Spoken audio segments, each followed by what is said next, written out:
All right, so this is why most dropshippers fail. And before we go into the main reasons, I just want to show you guys some of my credentials and how long I've been doing dropshipping for. So for those that are new to my channel, my name is Marcus Lam. I've been dropshipping over the last 5 years. I started off with low ticket dropshipping, meaning I was finding products from China. I was sourcing it from China agents, and I ended up scaling a product to over $200,000 in a month, did millions of dollars in sales, had tons of orders that I had to fulfill, and my supplier pretty much ended up sending me fake tracking numbers, and I had terrible customer service because I couldn't fulfill the orders, and my business blew up. And so hopefully you guys don't have to go through the same mistakes that I see most beginners make, and most importantly, you don't have to go through the same mistakes that I made dropshipping terrible products and losing and going into tons of debt. And so I want to just first start off the video by just doing a quick refresh of my first dropshipping store. As you could see, this store in June 2020 did 190,000, then it did like 75,000, then 140,000, or 225,000. And pretty much I was just running the store for quite a long time until I discovered high ticket dropshipping.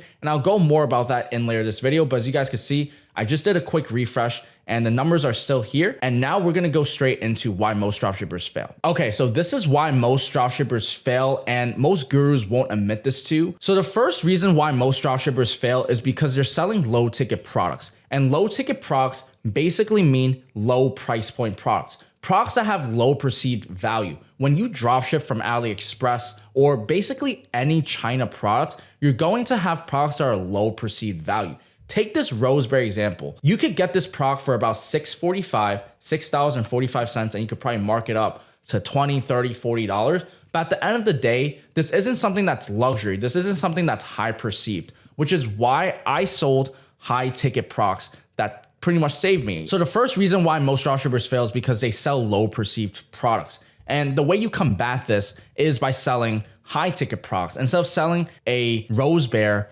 to someone at the cashier register, you could sell a sauna to a medical professional or someone that likes to gym or a gym owner. You could sell something that's high perceived value. And that's what high ticket dropshipping is. High ticket products. You sell products that are $1,000 and above. And I'll go more in depth onto how to combat why most dropshippers fail. But the next reason why most dropshippers fail is because they're selling too many products. So most dropshippers going into e-commerce or sourcing through thousands and thousands of products. What you end up doing is going on AliExpress or whatever site you might use, ZenDrop, AutoDS, all your product research tools that all these gurus are telling you. And you're gonna source through and you're gonna be like a bot and you're just gonna go through products and products and products until you find your magical winner. Then you'll have to make a TikTok video for this product, and then you have to hope that your competition doesn't steal your product in the next 24 hours. Because that's what happens, right? You're gonna source through tons of products, you're gonna put all your time, energy into making a product video and getting some sales, all to have a damn competitor steal it away in a matter of days, which is absolutely ridiculous. Which is why the next reason on why most dropshippers fail is that it is too competitive. Dropshipping is saturated. You've probably heard that time after time again, and I don't disagree with you. Naturally speaking, everybody can go into dropshipping, which is exactly why it's hyper competitive, especially the model of low ticket dropshipping. However, if you guys do follow my channel, you know I do high ticket dropshipping now, which is the evolved form of dropshipping, and that is a less saturated market because not many people know about it. And so the main difference between low ticket dropshipping and high ticket dropshipping are two things. The first thing is obviously the price point in which I mentioned, right? Higher price point, higher profits. But the next big difference on the difference between high ticket and low ticket is going to be your suppliers. When it comes to low ticket dropshipping, when you're still dropshipping from your traditional China AliExpress model, you are still relying on sourcing agents from China. Instead, high ticket dropshipping is finding reliable suppliers from the United States. And so I know a lot of suppliers end up sending fake tracking numbers and pretty much just end up ruining your dropshipping business, which is exactly what ended up happening to me. I was selling this product and making tons of sales for it, and I was just sourcing the product from a China agent, and he ended up, at first he was giving me good tracking numbers and things were working well at a low scale. But then I started getting a lot more sales and everything started to hit, and I was just making cha-chings. I upped my lifestyle. I didn't have the teams and systems in place, and I ended up getting screwed over because I was just a rookie. So don't be a rookie. That's the next reason why most dropshippers fail. You don't have a good private supplier to work with, and that's okay. However, if you don't have good suppliers, you will end up getting bad customer support to your clients. And any business that has bad customer support will never live a day in business. Because if you have terrible customer support, you're going to end up having negative reputation and people are not going to buy from you. And for you to have good customer support and good customer service, you need to make sure that those tracking numbers are sent, that the items are delivered on time, and you are doing what you're supposed to as the middleman of a dropshipper. But the only way for you to be good at your job as being a middleman between the client and the supplier is to have good suppliers, which is why supplier is really key. And that's why most dropshippers fail. You'll see all of these gurus online that have Ferraris and Lamborghinis all still struggle the same problem, which is the fulfillment side of dropshipping. It's just finding the right suppliers and the right product sourcing for your winning products. And that brings me to the next part of bad customer support, which is you'll get chargebacks and returns. What a chargeback basically is when you go onto your statements on your bank account or your credit card charges, you could dispute that payment, which basically means the card issuer returns the charge back to their account. So a client could say that this charge was fraud or they didn't receive it, and they will charge you back. They will dispute the order. And for temporarily, that money will be removed from your bank account. It will be given back to your clients, in which case the payment processor is going to make the final decision, whether that is Stripe, PayPal, or Shopify payments. And another reason to bounce back off of chargebacks is customer returns. If you don't have a reliable sourcing agent, if you don't have the right supplier for your e-commerce brand, and your customer ends up getting the product, and you know returns are gonna happen, they're gonna return it. Who's gonna take the return costs? Who's gonna take all of the return fees? You have to make sure all of that is clear. And most dropshippers online aren't thinking to this level. They're just trying to get sales and make some cha-chings. But I'm here to tell you, these are the dark sides of dropshipping that most gurus simply will not tell you. And don't worry guys, I will show you guys how to get out of all of this in 2024 and onwards for your dropshipping store. But for the time being, let's just go into another big reason why dropshippers fail, which is shipping complexities. Having delayed shipping, very similar to what I said in the beginning. Honestly, all of these kind of just correlate down and just, they all connect to each other, right? That shipping complexities and delayed shipping is part of having a bad supplier. So if you have a good supplier that's doing what they're supposed to do, they will send you the right tracking numbers, they will send you the orders on time. And that's really hard to find, especially if you're a beginner dropshipper. Nobody of that supplier status is gonna wanna work with you. The best suppliers in China are probably sourcing for the big dropshipping giants that are selling you the courses that you're probably buying from low ticket dropshipping. A lot of the sourcing agents that you'll find are probably just giving away products and just sourcing it for the top dropshippers. So it's gonna be very hard for you to find a network of good suppliers. However, that is exactly why I'm making this video, because if you're dropshipping right now, if you're struggling with your dropshipping store, if you wanna build a business that actually is sustainable and you could exit and outsource, then you need to continue watching this video, because high ticket dropshipping is the solution to all of these problems. And let me explain one by one. So low ticket products. When it comes to low perceived value items, you're going to have lower profit margins. However, with high ticket items, with higher price points, you will be able to get more margins. And so an example of a high perceived value item is this sauna that we have over here. And I went into the extent to show you guys one of the product catalogs that I get for one of my sauna brands I'm working with. So as you can see here, the dealer cost, if I go ahead and full screen this, the dealer cost is going to be $1,235 for this first line of product.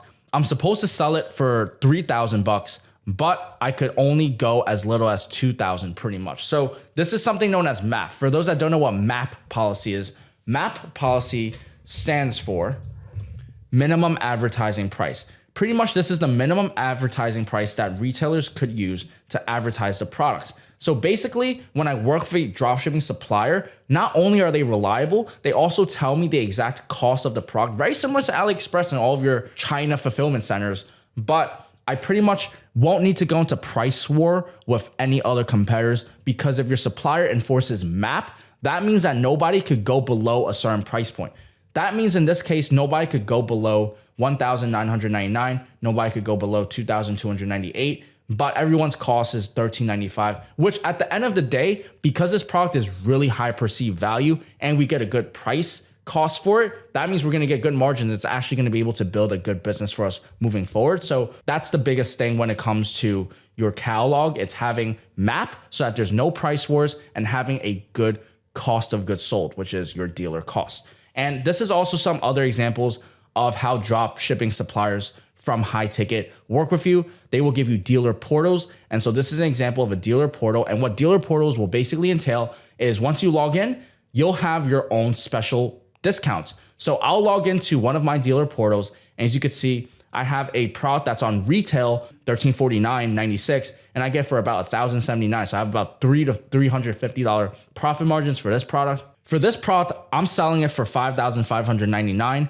but I'm getting it for $4,479. And in total, this is pretty much how dropshipping works. Like, you find a product for cheaper and you can sell it online for higher. But the difference between high ticket and low ticket is instead of selling an item from China and AliExpress for a low price point, you'll sell a high ticket product with better margins, less orders, and more reliable suppliers. So moving forward, the next problem that most dropshippers face, including I, is that they're selling too many products. However, with high ticket products, you don't have to do volume. Volume isn't the name of the game. It's more about quality and scaling slowly, but at a good pace. Meaning, instead of sourcing through thousands and thousands of products, like how I just showed you guys, just aimlessly scrolling, trying to find a winner and hoping that your competitor doesn't steal your winning product in the next few days, you could actually just find suppliers that already have dropship programs. You're gonna work with them and they already have their line of winning products. What do I mean by that? So if you go on the Google Keyword Planner, which I will do right now. So I'm on the Google Keyword Planner. And for those that don't know what the Google Keyword Planner is, it's a free advertising tool that we get as advertisers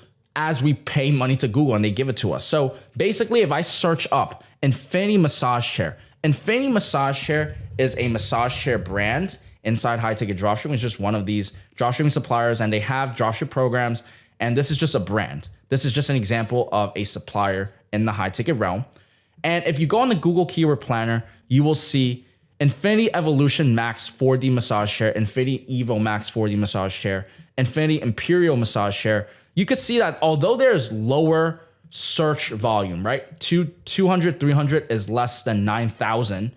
You could see that these are the winning lines that I would probably focus on. So let's say Infinity Massage Chair. I don't know how many massage chairs that they have, but they have a good amount of massage chairs, right? But I know that the winning product of the supplier is probably going to be the products that are being searched the most. So I keep that in mind, and you should keep that in mind too, because every single supplier only has a few lines of winning products, and you just have to know your supplier first, and then you just have to find and dissect their winning products just by going through and looking through which of these words appear the most. So the next problem that we're faced with is saturation, or it's overly competitive. Now, when it comes to dropshipping, yes, dropshipping is probably a little bit more saturated than it was 5-10 years ago. However, not many people know about high ticket dropshipping yet. And even if people do, there's still such a huge market space in the e-commerce market that every single brand, every single supplier, they're growing in high ticket and they're looking for e-commerce dealers and dropshippers like you to grow with them. So the market is just ever growing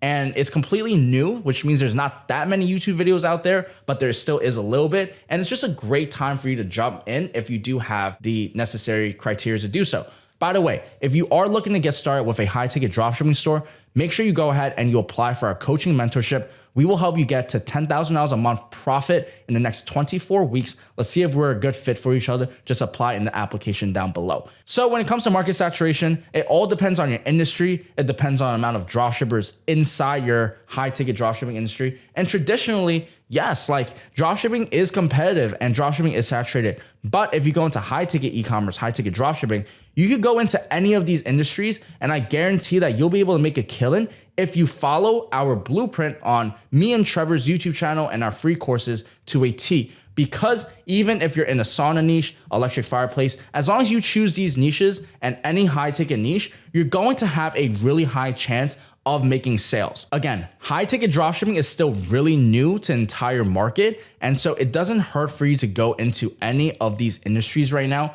because I could promise you selling in any of these industries is going to be better than trying to dropship a sex chocolate or find a Happy Meal toy to dropship to your customers. It's just not going to work. I'd rather you go into high ticket. I'd rather you learn your industry because we're actually trying to build something long-term and sustainable. Let me give you guys some examples of electric fireplace, dropshippers and massage chairs, dropshippers, outdoor kitchens. I'm gonna show you guys some examples right now just so you guys could see. So the first thing I'm gonna do is I'm gonna search up saunas over here.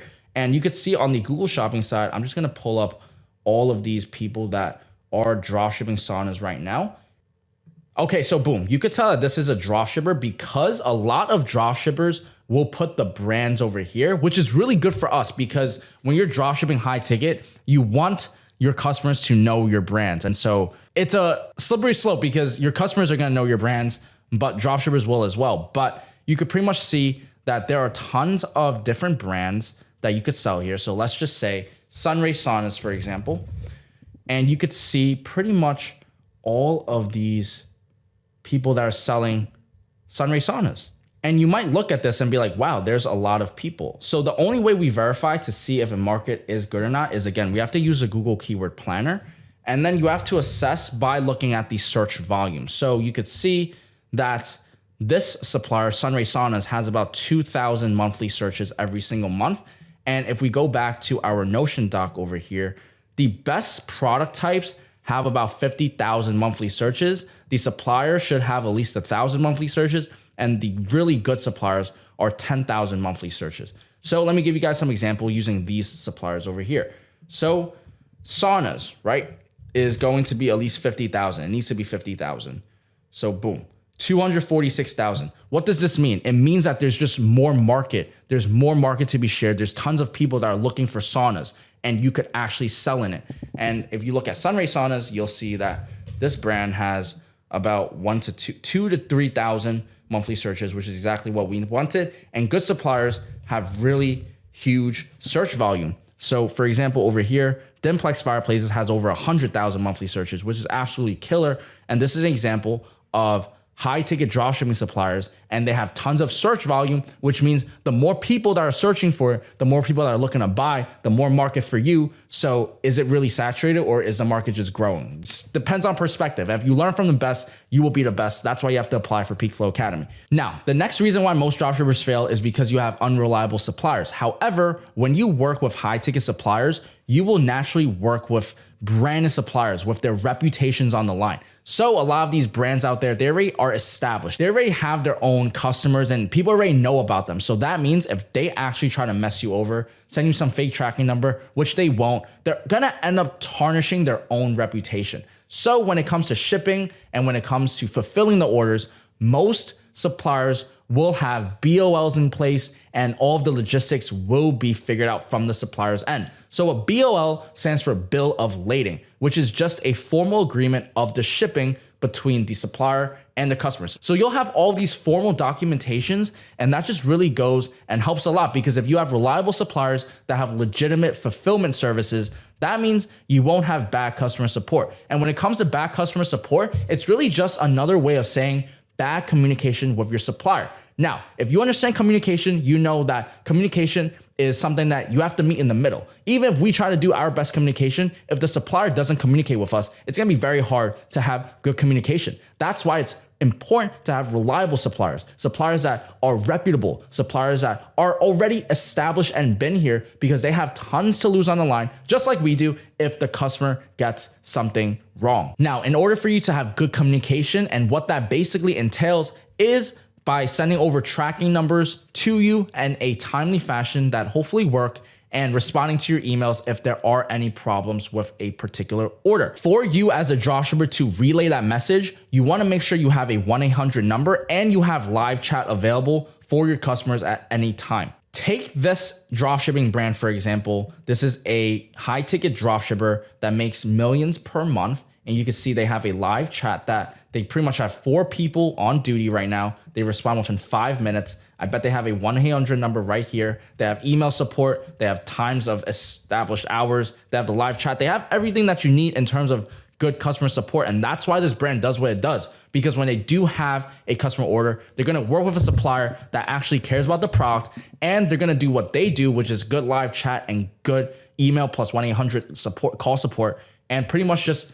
have good communication. And that is one of the best ways to dropship, period. Because if you have good customer support, if you have good communication, you will have customers coming to buy from you again and again if you have good customer support, which leads me to the next problem, which was chargeback and returns. What happens if a customer receives their order and the item is damaged or the customer charges back? So with chargebacks, because everything is more standardized and you have more paper agreements and you have live chat and voice calls, you could put all of those evidence together. And as long as you do your due diligence, I find it very hard to not win the dispute cases, because if you do everything you're supposed to correctly, you send the email to your supplier, you get the BOL, which is the tracking information, and then the customer actually has to sign to say that they got delivered.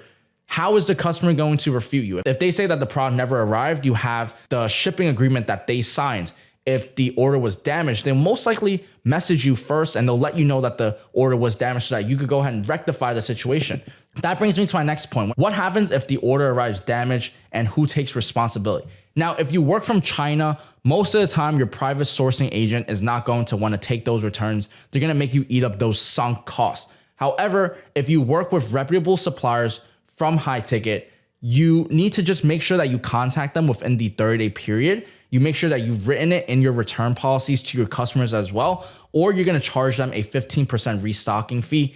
If the customer receives the order and there were no shipping damage or anything of our fault, then you would charge your customer a return fee for trying to return it. However, if there was a problem with the order and it was our fault when it came damaged from shipping or something, don't worry, it's not going to be on our end of losses, as long as we do our communication part, which is alert the supplier that the customer received the order damage within a few days of delivery, so that the customer could go ahead and rectify that situation. Again, because the customer's reputation is on the line as well.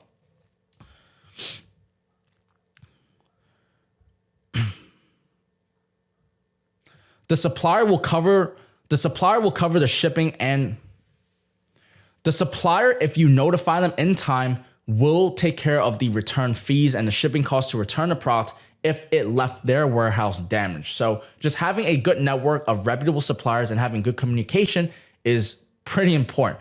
And the last reason why dropshippers fail is going to be the delayed shipping. But again, you could see they all interconnect, and the shipping complexities and delayed shipping time isn't something you need to worry about when it comes to high ticket dropshipping, because your suppliers are from the United States and their fulfillment and logistics are taken care of. So the standard shipping time is going to be 5 to 15 days, and the manufacturer will tell you which products are going to be in stock and which are back ordered. And I want to show you guys the conversation of one of my suppliers as of honestly like today. So right now I'm filming this on April 5th, and 2 days ago, my VA pretty much told the supplier, her name is Susanna, about a certain order, about an invoice. And then I just found out about it today. I was just checking up on things and I paid the invoice, and the supplier says, I will send the tracking number today. So it's as fast as that when it comes to shipping. It just depends on how good your supplier is. But this is what I mean by a good supplier, guys. Not only do they respond really, really fast, they've responded within the hour, right? Because they're from the United States and because they, actually want to work with us, they're going to respond and they're going to do their part and send a tracking number. And it's just like clockwork, guys. It's as simple as that. If you guys are interested in high ticket dropshipping, I just want to show you guys some of the results that my clients were able to get from our one-on-one mentorship program, which again, you could apply in the links down below. This is Khalil Muhammad, 17 years old, from Saudi Arabia. They're killing it, made $150K in just 3 months into our program. G made one sale for $20,000 and he net profited over $4,000. VD scaled from 10 to 180K coming into our program, and Nama made $11,000 in just 2 orders over 1 weekend just joining into our coaching program. And these are some of the results that we got from our wins channel inside the one-on-one Discord. So again, if you guys are interested in getting your dropshipping store to over $30,000 a month or $10,000 a month profit in the next 24 weeks, just check out the links down below. Thank you all so much for your time. Hopefully you guys understand the dark side of dropshipping and the solution, which is always high ticket. So let me know what you guys think. Thank you all so much for your time. Like, comment, subscribe. I'll see you guys all in the next one.